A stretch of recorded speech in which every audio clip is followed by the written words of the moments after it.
Hi guys എല്ലാവർക്കും വണക്കം എല്ലാ മലയാളിസും സ്വാഗതം welcome back to my channel lifestyle Tamil. ഈ ഡയലോഗ് പറഞ്ഞിട്ട് എത്ര ദിവസമായി. ഞാനും കുറേ നാളായിട്ട് ലോങ് വീഡിയോ ഇടണമെന്ന് വിചാരിക്കുന്നു, പക്ഷേ സമയം കിട്ടുന്നില്ല ഗൈസ്. ഇപ്പോഴാണ് യൂട്യൂബ് എങ്ങനെയോ റീസ്റ്റാർട്ട് ചെയ്തിരിക്കുന്നു. നിങ്ങൾ എല്ലാവരും കൂടി ഒന്ന് സപ്പോർട്ട് ചെയ്യണേ.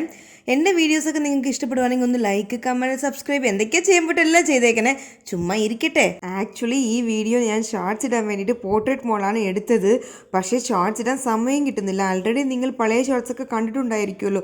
ഇഷ്ടംപോലെ ഇനിയും ഷോർട്സ് ഇട്ടാൽ ആരും കാണത്തില്ല. അതുകൊണ്ട് ലോങ് വീഡിയോ ആയിട്ട് തന്നെ ഇടാമെന്ന് വിചാരിച്ചു. നിങ്ങൾക്ക് ലോങ് വീഡിയോ ഓപ്പൺ ചെയ്ത് കാണുമ്പോൾ എനിക്ക് തോന്നുന്നു സ്ക്രീന് നേരെ ആയിരിക്കും. അതൊന്ന് ക്ഷമിച്ച് ഒന്ന് കണ്ടാൽ മതി പ്ലീസ്. പിന്നെ ഈ വീഡിയോയുടെ ലെങ്ത് ഇച്ചിരി കൂടുതലാണ്, ചിലപ്പോൾ 8 മിനിറ്റിൻ്റെ കൂടുതലായിരിക്കും. ഒന്ന് ക്ഷമയോടെ അവസാനം വരെ കാണുക. പിന്നെ വേറൊരു കാര്യം കൂടി, എൻ്റെ മലയാളത്തിൽ എന്തെങ്കിലും മിസ്റ്റേക്സ് ഉണ്ടെങ്കിൽ ഒന്ന് ക്ഷമിച്ചേക്കണേ. തെറ്റെന്തെങ്കിലും ഉണ്ടെങ്കിൽ കമൻറ്റിൽ പറഞ്ഞാൽ മതി. ഞാൻ അടുത്ത വീഡിയോയിൽ കറക്റ്റായിട്ട് പറയാൻ ശ്രമിക്കാമേ. ഇൻട്രോ തന്നെ 1 മിനിറ്റ് ആയി, സോറി. നമുക്ക് വീഡിയോനകത്ത് കയറാം. ഈ വീഡിയോ ബാംഗ്ലൂർ എയർപോർട്ടിനെ കുറിച്ച് ഫുൾ വീഡിയോ ആണ്. ടെർമിനൽ 2 എയർപോർട്ടാണ്. അടിപൊളി സാധനമായിരുന്നു ഗൈസ്. അതായത് നമ്മൾ പാലസിനകത്ത് കയറത്തില്ല, അതുപൊളിയായിരുന്നു. ഞാൻ ട്രിവാൻഡ്രം എയർപോർട്ടിൽ കയറിയിട്ടുണ്ട്, പുനെ എയർപോർട്ടിൽ കയറിയിട്ടുണ്ട്, വേറെ കണ്ടിട്ടില്ല. അപ്പോൾ എനിക്ക് തന്നെ ഇത്രയും അത്ഭുതമായിട്ട് തോന്നിയതാണോ എന്ന് എനിക്ക് അറിഞ്ഞൂടാ. ഞാൻ അത്രയും ജസ്റ്റിസ് കൊടുത്തിട്ടുണ്ടോ എന്ന് അറിയത്തില്ല ഈ വീഡിയോയിൽ. പക്ഷെ സൂപ്പർ സാധനമായിരുന്നു. നിങ്ങൾ ബാംഗ്ലൂരോട്ട് വരുവാണെങ്കിൽ ചുമ്മാ എങ്കിലും കയറി കാണുക. അതിന് ടിക്കറ്റ് എടുക്കേണ്ട ഓരോ ആവശ്യമില്ല. ബിക്കോസ് അകത്ത് കയറുന്നില്ലല്ലോ, പുറത്തുനിന്ന് കണ്ടാലേ അതിൻ്റെ ഭംഗിയൊക്കെ അറിയാൻ പറ്റും. സത്യം പറഞ്ഞുണ്ടല്ലോ, ഞാൻ ഇതൊക്കെ ഷോർട്സിൽ ഇടാൻ വേണ്ടിയിട്ടാണ് ഷൂട്ട് ചെയ്ത് വെച്ചിരുന്നത്. പക്ഷേ എനിക്ക് എഡിറ്റ് ചെയ്ത് കട്ട് ചെയ്യാൻ പറ്റുന്നില്ല. അത്രയ്ക്കൊരു രസമുണ്ട് എല്ലാ വീഡിയോസും. അപ്പം ഞാൻ 2 വീഡിയോയിട്ട് തന്നെ ഇടാമെന്ന് വിചാരിച്ചു. ഇതും പിന്നെ എയർപോർട്ടിനകത്ത് കയറി അവിടെയൊക്കെ എന്തൊക്കെയായിരുന്നു, ഞങ്ങൾ പുതിയ കാര്യങ്ങളൊക്കെ കണ്ടു, അതൊക്കെ അടുത്ത വീഡിയോയിൽ കാണിക്കാമെന്ന് വിചാരിച്ചു.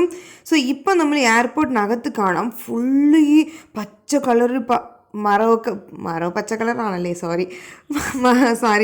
അപ്പോൾ ട്രീസൊക്കെ വെച്ചിട്ട് നല്ല രീതിയിൽ ഡെക്കറേഷൻ ചെയ്തിട്ടുണ്ട്. എനിക്ക് തോന്നുന്നു ഇവർ ഇൻറ്റീരിയർക്ക് തന്നെ നല്ല ചിലവാക്കി കാണും. സോ അതിനിടയ്ക്ക് ഞാൻ ഈ കടേനെ കുറിച്ച് പറഞ്ഞേക്കാം, ഒന്ന് കേട്ടാൽ മതി. ആൾറെഡി പറഞ്ഞിട്ടുണ്ട് ഇഷ്ടം പോലെ. നമ്മൾ ഇവിടെയാണ് കയറി കഴിച്ചത്, എയർപോർട്ടിൽ. ഭാരതീയ ജൽപ്പ നോർത്ത് ഇന്ത്യൻ റെസ്റ്റോറൻ്റ് ആണ്. ഇതിനെക്കുറിച്ച് ഇഷ്ടംപോലെ വേറെ ഷോർട്സ് വീഡിയോ ഇട്ടിട്ടുണ്ട്. അപ്പോൾ നിങ്ങൾ ആരെങ്കിലും ബാംഗ്ലൂരിൽ ആ വഴി കൂടി പോവുകയാണെങ്കിൽ ഉറപ്പായിട്ട് ഈ കടയിൽ നിന്ന് ട്രൈ ചെയ്യണേ.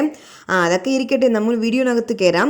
സത്യം പറഞ്ഞാൽ ഇതിന് ഡെക്കറേഷൻ തന്നെ അവർ കോടികൾ ചിലവാക്കിയിട്ടുണ്ട് ഗൈസ്. നല്ല രീതിയിൽ ഓർഗനൈസ്ഡ് ആണ്, ഭയങ്കര ഭംഗിയാണ്. പക്ഷേ ഇവർ വേറൊരു പ്രശ്നമുണ്ട്. നമ്മുടെ ബാംഗ്ലൂർ BMTC ബസ് സ്റ്റാൻഡ് കയറിയിട്ടുണ്ട് ആരെങ്കിലും, മജസ്റ്റിക് ബസ് സ്റ്റാൻഡ് എന്ന് പറയും. അവിടെയാണെങ്കിൽ ഒരു വൃത്തിയില്ല, ഒരു ഓർഗനൈസേഷൻ ഇല്ല. ഓർഗനൈസ്ഡ് അല്ല. അതായത് ഇപ്പം നമ്മൾ കയറുമ്പോൾ ഏത് ബസ് എവിടെ പോകുന്നു ഒന്നും മനസ്സിലാവത്തില്ല. എല്ലാ സാധനം കന്നഡത്തിലായിരിക്കും, പേര് വയ്ക്കൂല ഇവർ, എല്ലാം നമ്പറായിരിക്കും. ഈ പുതിയ ആൾക്കാരൊക്കെ നമ്മൾ പോകുമ്പോൾ എങ്ങനെയാണ് കണ്ടുപിടിക്കുന്നത് ഈ ബസ്സൊക്കെ? ഇപ്പം ഞാൻ എയർപോർട്ട് വീഡിയോ കാണിച്ചിട്ട് എന്തിനാ ബസ്സിനൊക്കെ കുറിച്ച് പറയുവാണെങ്കിൽ, ഇവർ നമ്മുടെ ടാക്സും കൊണ്ടാണ് ഈ എയർപോർട്ട് പണിതിരിക്കുന്നു. നമ്മുടെ ടാക്സോ ഇല്ലെങ്കിൽ കർണാടകക്കാരുടെ ടാക്സോ. പക്ഷേ അതിന് കുറച്ച് പൈസ എങ്കിലും അവർ BMTC സ്റ്റാൻഡിക്ക് വേണ്ടി ചിലവാക്കി അത് കുറച്ച് വൃത്തിയാക്കായിരുന്നു. അതാണ് എനിക്ക് തോന്നിയത്. പക്ഷേ എയർപോർട്ട് ഭയങ്കര ഓർഗനൈസ്ഡ് ആയിരുന്നു, നമുക്ക് ഒരു കൺഫ്യൂഷൻ വരത്തില്ല. ആദ്യമായിട്ട് നിങ്ങൾ എയർപോർട്ടിൽ ഫ്ലൈറ്റിൽ കയറാൻ പോവുകയാണെങ്കിലും നിങ്ങൾക്ക് എളുപ്പത്തിൽ പോകാൻ പറ്റും. അതിൻ്റെ പ്രൊസീജിയേഴ്സ് എല്ലാം ഞാൻ ഈ വീഡിയോയിൽ കാണിച്ചിട്ടുണ്ട്. അതായത് നമ്മൾ എങ്ങനെ കയറണം, ഏതൊക്കെയാണ് ചെയ്യേണ്ടത്, എല്ലാം ഈ വീഡിയോസിൽ അടുത്തടുത്ത് തന്നെ കാണിച്ചിട്ടുണ്ട്. പിന്നെ ഇടയ്ക്ക് ഈ ഫുഡൊക്കെ കാണിക്കുമ്പോൾ ഞാൻ വേറെ എന്തൊക്കെയോ സംസാരിക്കുന്ന പോലെ തോന്നും. പിന്നെ വീഡിയോ എഡിറ്റ് ചെയ്യുമ്പോൾ അങ്ങനെ ആയിപ്പോയതാണ്. അതൊന്ന് ശ്രമിച്ച് കേട്ടേക്കണേ പ്ലീസ്. ഞാനിപ്പോൾ ഈ വീഡിയോക്ക് വോയിസ് കൊടുത്തുകൊണ്ടിരിക്കുമ്പോൾ ട്രിവാൻഡ്രത്തിൽ ഭയങ്കര മഴയാണ്. എന്തെങ്കിലും സൗണ്ട് മഴയുടെ ബാക്ക്ഗ്രൗണ്ടിലും ഡിസ്റ്റർബൻസ് ഉണ്ടെങ്കിൽ ഒന്ന് മൈൻഡ് ചെയ്യണം കേട്ടോ പ്ലീസ്. പിന്നെ നിങ്ങളുടെ നാട്ടിൽ മഴയുണ്ടോ, നിങ്ങളുടെ വിശേഷങ്ങളൊക്കെ ഒന്ന് കമൻറ്റിൽ പറയണേ. ആരും കമൻറ്റ് ചെയ്യുന്നില്ല ഗൈസ്, ആരെങ്കിലും കമൻറ്റ് ഇടൂ, എനിക്ക് സന്തോഷമായിക്കോളുമല്ലോ. ഒന്നാമത്തെ യൂട്യൂബുകാരൻ എൻ്റെ വീഡിയോസ് പ്രൊമോട്ട് ചെയ്യുന്നില്ല. നിങ്ങൾക്ക് കമൻറ്റ് ചെയ്ത് ലൈക്ക് ചെയ്താൽ മാത്രമേ വേറെ ആൾക്കാർക്ക് കാണിക്കുള്ളൂ ആ യൂട്യൂബ്. എന്ത് ചെയ്യാൻ പറ്റും? അതൊക്കെ അവിടെ ഇരിക്കട്ടെ. അപ്പോൾ നമ്മൾ ബാംഗ്ലൂർ പോയി എവിടെയൊക്കെ ഇറങ്ങി എല്ലാ വീഡിയോസും ഡീറ്റെയിൽ ആയിട്ട് ഞാൻ ഷോർട്സിലൊക്കെ ഓരോരോ ഷോർട്സ് ആയിട്ട് പറഞ്ഞിട്ടുണ്ട്. അപ്പോൾ പിന്നെ ഇത് നമ്മൾ ബാംഗ്ലൂരിൽ നിന്ന് ട്രിവാൻഡ്രത്തിലോട്ട് പോകുമ്പോൾ ഫ്ലൈറ്റിൻ്റെ അന്ന് എന്തൊക്കെയാണ് സംഭവിച്ചതെന്ന് ഈ വീഡിയോയിൽ കാണിച്ചിരിക്കുന്നത്. അപ്പോൾ ഞാൻ നിങ്ങൾക്കൊരു ടിപ്പ് പറഞ്ഞു തരാം.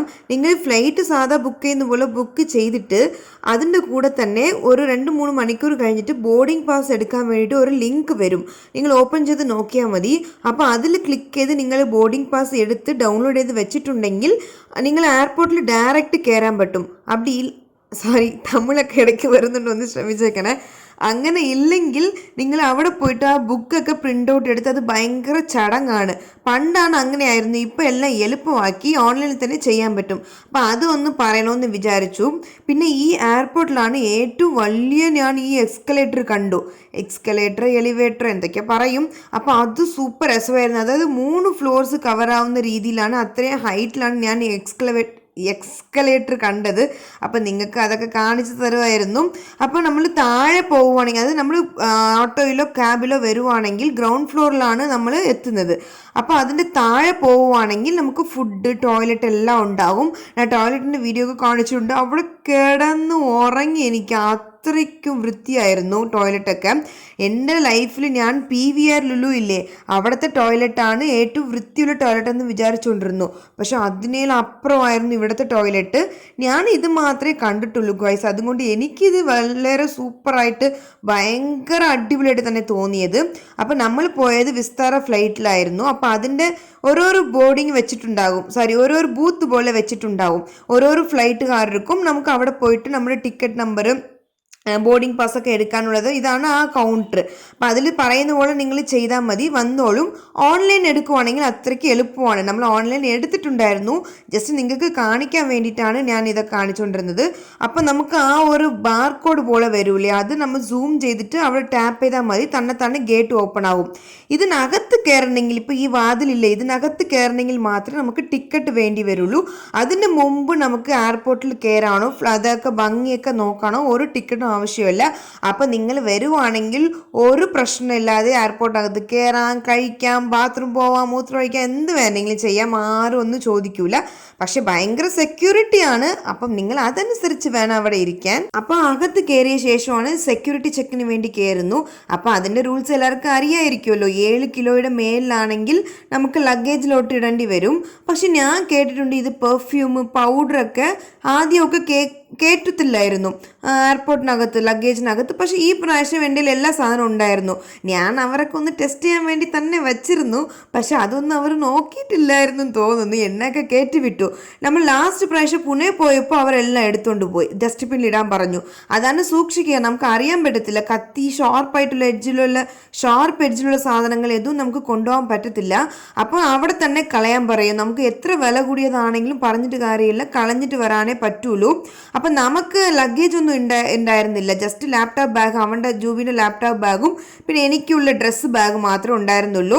പക്ഷേ എന്താ പ്രശ്നം അറിയാമോ, ഇലക്ട്രോണിക് സാധനങ്ങൾ സകല ബെൽറ്റ് മുതൽ അവിടെ വെച്ചിട്ട് നമുക്ക് കയറാൻ പറ്റുള്ളൂ. അപ്പോൾ ആണുങ്ങളൊക്കെ ആണെങ്കിൽ ബെൽറ്റ് ഊരി വെക്കേണ്ടി വരും. അപ്പോൾ പിന്നെ ഡ്രസ്സൊക്കെ ഉണ്ടെങ്കിൽ അതിൽ പോലെ വെച്ചാൽ മതി. ഇലക്ട്രോണിക് സാധനങ്ങൾ മാത്രമേ അത് സെപ്പറേറ്റ് സ്കാൻ ചെയ്ത് പുറത്ത് വരുള്ളൂ. അപ്പോൾ എന്തെങ്കിലും പ്രശ്നം എന്തെങ്കിലും തോന്നുവാണെങ്കിൽ അവർ നമ്മുടെ അടുത്ത് ചോദിക്കും, അതിൻ്റെ എക്സ്പ്ലനേഷൻ കൊടുക്കണം. അവർക്ക് അത് കയറ്റാൻ പറ്റില്ലെന്ന് പറഞ്ഞാൽ അവിടെ തന്നെ കളഞ്ഞിട്ട് വരണം. അങ്ങനെയാണ് എനിക്ക് ലാസ്റ്റ് ടൈം എയർപോർട്ടിൽ സംഭവിച്ചത്. ആ സമയം ഞാൻ വീഡിയോ ഒന്നും എടുത്തിട്ടില്ല. അപ്പോൾ അവൻ അതാണ് ബെൽറ്റൊക്കെ ഊരി എടുത്ത് പിന്നെ ഇട്ടുകൊണ്ടിരിക്കുവാണ്. പാവം തോന്നി. എല്ലാവർക്കും അങ്ങനെ തന്നെ ആയിരുന്നു. നമ്മൾ എയർപോർട്ടിനകത്ത് കയറുമ്പോഴേ നമ്മുടെ ടെർമിനൽ എന്താണ്, എവിടെ പോകേണ്ടത്, എല്ലാ ഡീറ്റെയിൽസും അവിടെ ഡിസ്പ്ലേയിൽ കാണിക്കും. അതുകൊണ്ട് ഒരു പ്രശ്നമില്ല, ക്ലിയർ ആയിട്ട് നമുക്ക് പോകാൻ പറ്റും. ഒറ്റയ്ക്ക് വന്നാലും ഒരു കുഴപ്പമില്ലാതെ കയറാൻ പറ്റും. അപ്പോൾ എയർപോർട്ടിനകത്ത് കയറി കഴിഞ്ഞിട്ട് എന്തൊക്കെയാണ് സംഭവിച്ചെന്ന് അടുത്ത വീഡിയോയിൽ കാണിച്ചു തരാം. ഈ വീഡിയോയുടെ കണ്ടിന്യൂഷൻ ആയിരിക്കും, നല്ല രസമായിരിക്കും. വേറെ കുറേ കാര്യങ്ങളൊക്കെ ഞാൻ പറഞ്ഞിട്ടുണ്ട്. അപ്പോൾ ഈ വീഡിയോ അത്രേ ഉള്ളൂ. നിങ്ങൾക്ക് ഇഷ്ടപ്പെട്ടിട്ടുണ്ടെങ്കിൽ ഉറപ്പായിട്ടും ലൈക്ക് ചെയ്യണം, സബ്സ്ക്രൈബ് ചെയ്യണം, കമൻറ്റ് ചെയ്യണം, എന്തൊക്കെയാണ് ചെയ്യാൻ പറ്റുന്നുണ്ട് എല്ലാം ചെയ്തേക്കണേ. അപ്പോൾ അത്രേ ഉള്ളൂ. Tata bye.